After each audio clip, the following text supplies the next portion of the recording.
the end of a critical legislative session in Springfield. And as we've told you in the past, unless the state legislature acts to restore billions in funding to our region's transit agencies, transportation leaders have warned they will go careening over a fiscal cliff and be forced to make massive service cuts at Metra, Pace, and the CTA. Now, RTA's Executive Director Leanne Redden joining me now live to talk about the situation. Good morning. Thanks so much for being with me. Morning. Thanks for having us. Okay, the RTA sounded this alarm a couple of months ago now. So what have transportation officials done to try to get more money from Springfield since then? Are there any updates you're able to share? Yeah, as you know, we're at a crossroads and we're facing this $770 million gap in our funding for the transit network. So we continue to work with our state legislators to ensure that they know and have all the information they need to help us address this situation. You know, we're continuing to also raise the awareness with riders and taxpayers across the region, because it really is essential that we have certainty around funding and reform by the end of May. But have any lawmakers, awareness is one thing, but that does not translate to dollars. So have any lawmakers actually said, we are going to back this, we know you need more money, we support you, and you're going to get it? Or is it still completely just hanging in the balance here? I think it's clear from the conversations we're having in Springfield that leadership fully understands the issues, the challenges, and more importantly, what's at risk if we don't fund the transit system.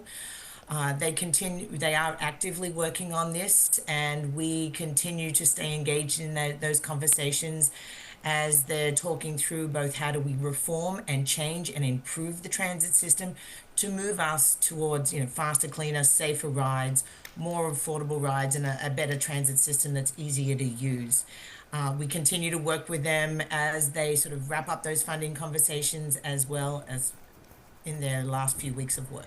All right, the clock is ticking, though, and conversations, again, are just conversations. Have you guys been making any contingency plans for the possibility that funding, or at least what you need, will not be made available by the end of May? And what are those contingency plans? So there aren't really a lot of good contingency plans, and if we aren't successful in identifying, the funding to fill this gap, the transit system that we all know and many of us depend on, I'm a regular commuter myself, depend on a daily basis, will be unrecognizable.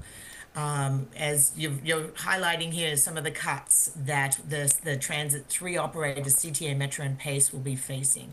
They will be devastating to our region. And it's not just devastating to the riders of the region who depend and rely on the transit system to get to work, to get to doctor's appointments, to get to school, but it's important for taxpayers and people who never get on a bus or train.